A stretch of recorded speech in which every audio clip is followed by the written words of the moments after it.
Fictional gains. Ukraine denies Russian control of Kupiansk-Vuzlovyi after Gerasimov's misleading report to Putin. Diplomatic breakthrough. Ukraine enters final phase of security pact as Abu Dhabi talks reveal new Russian patterns. Stagnant incomes. Real wage growth in Russia projected at just 1% over the next 3 years.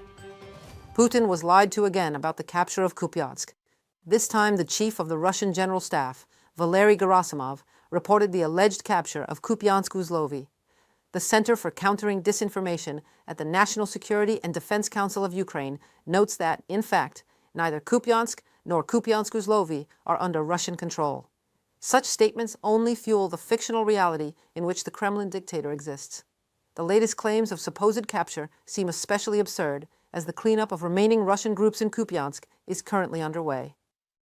Kupiansk-Vuzlovyi is not only not under the control of the invaders, but it is also not even close to the direct line of contact. The Joint Forces grouping continues to be amazed by the ability of Russian generals not only to exaggerate their achievements, but also to invent them from scratch. From a message by the Joint Forces Group on Telegram.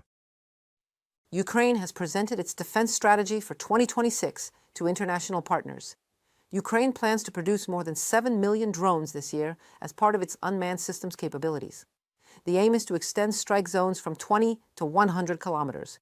The strategy requires $120 billion.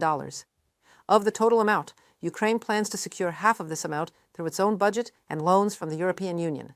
The remaining $60 billion is expected from partners in the form of security assistance. Ukraine's key priorities for 2026 include air and missile defense systems and missiles for them, Ukrainian-produced UAVs, and extended-range artillery munitions. Ukraine is calling on partners to direct approximately 80% of security assistance toward these three priority areas. Ministry of Defense of Ukraine. Volodymyr Zelenskyy stated that 50,000 Russian soldier casualties per month is the optimal level. He noted that the task of Ukrainian units is to ensure a level of enemy destruction where Russian losses exceed the amount of reinforcements they can send to their troops each month. According to the president, this is a realistic, albeit difficult task.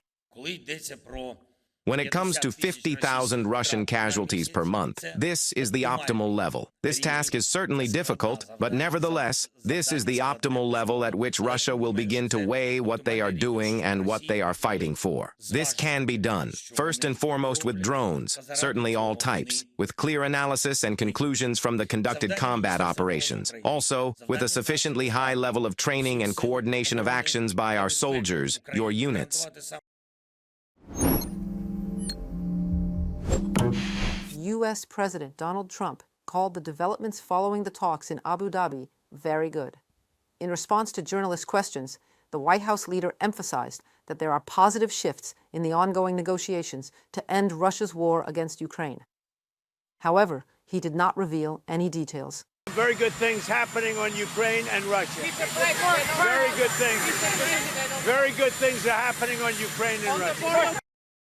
The administration of U.S. President Donald Trump officially refuted the information spread by Western media about the harsh conditions Washington supposedly set for providing Ukraine with security guarantees, which allegedly included a requirement to abandon Donbass. The White House emphasized that the U.S. is only assisting the parties in reaching an agreement. As White House Press Secretary Caroline Leavitt stated, the very fact of the negotiations between the United States, Ukraine, and Russia, which took place in Abu Dhabi, demonstrates the unwavering stance of the White House in supporting a peaceful resolution to the war.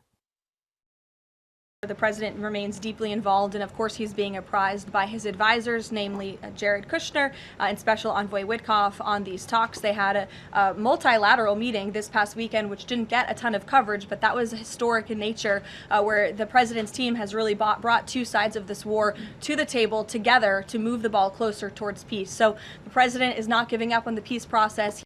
Zelenskyy is ready to meet Putin to resolve two key issues. There are territories and the future control of the Zaporizhzhia nuclear power plant, says Ukraine's Foreign Minister Andriy Sybiga on the interview with European Pravda. He also tells that Ukraine and Russia to sign separate peace agreements with U.S. If we speak strictly about this 20-point framework, it is now a bilateral document to be signed by the United States and Ukraine. The U.S. is to sign the document with Russia. Now, this is exactly the kind of structure being discussed, but negotiations are still ongoing. It's a process. There is another principled, fundamental element, boots on the ground, that is, the presence of foreign troops. Andriy Sybiga, Minister of Foreign Affairs, on the interview with European Pravda. Real wage growth in Russia is projected to reach a mere 1% over the next 3 years. This forecast comes from the Center for Macroeconomic Analysis and Short-Term Forecasting, highlighting a significant slowdown in the purchasing power of Russian citizens. Analysts attribute this stagnation to plummeting corporate profits and a persistently low level of investment. These figures represent just a fraction of the broader challenges facing the Russian economy, as the financial strain of the ongoing war against Ukraine continues to mount. Economic stagnation, high interest rates, and heavy debt burden on businesses. This is how the aggressor country is ending the 4th year of war against Ukraine. In 2025, Russia's GDP growth was low, 1%. In 2026, gross product is forecasted to increase by just 0.8%, economists predict. Meanwhile, the global trend is currently at 3.3%. The situation is dismal. But despite this, Moscow will not agree to end military actions, stated Finnish President Alexander Stubb. You look at the Russian economy right now.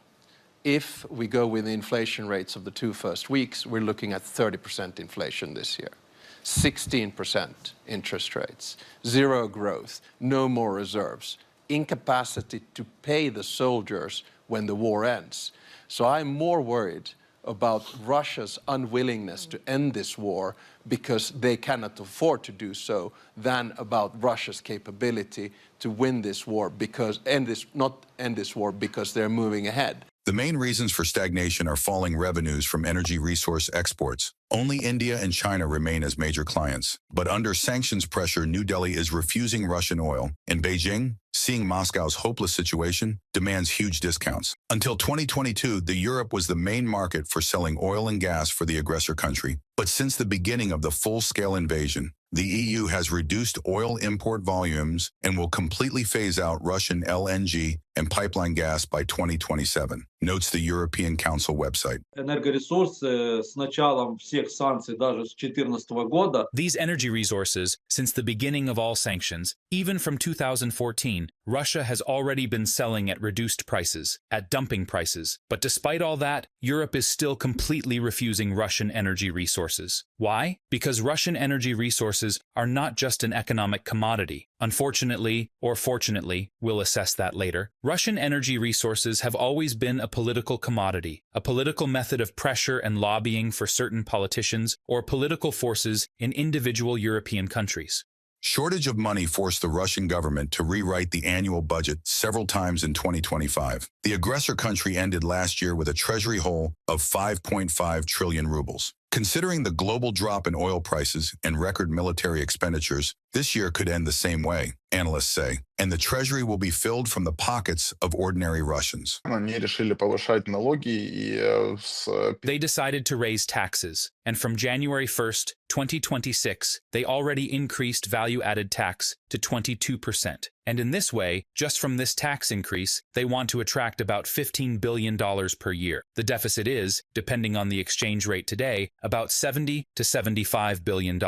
So even these 15 billion do not cover the deficit. And the Russian Federation, the government of the Russian Federation, has also decided, sorry for being blunt, to milk small business, small and medium business. They are raising taxes through which they want to attract another approximately 7 to 8 billion. More or less stable incomes are now only among workers in the military-industrial complex. Experts note, civilian sectors of the economy are in crisis. In the first 11 months of 2025, car production fell by almost a quarter. Russian railways reported the largest crisis in 16 years. Last year, 74% of coal companies became loss-making. The number of bankrupt enterprises is growing, stated the Institute of Economics of the Russian Academy of Sciences. Everything related to the restaurant business, catering, and services, a significant number of companies are closing sharply. But large businesses, at current rates, are also barely holding on. That is why talks are already starting not only in the government, but also in the RSPP, in the so-called oligarchs' trade union, about the need to somehow restart the economy, lower rates, and soften monetary policy, because otherwise it just doesn't work. To fill the economy with money, Russian authorities turned on the printing press. Cash volume has grown by 40% since 2022, stated Ukraine's Foreign Intelligence Service. Crisis of non-payments, wage arrears, and enterprise bankruptcies are leading Russians to withdraw funds from bank accounts. In 2025, the outflow of funds amounted to almost $13 billion. The banking system is entering a phase of dependence on state financing. Banks' liquidity deficit could grow to $30 to $40 billion, reported by Andriy Sybiga, UATV News. That's all for today's News Digest. Stay informed, stay critical. Like the video, subscribe, and share your thoughts in the comments.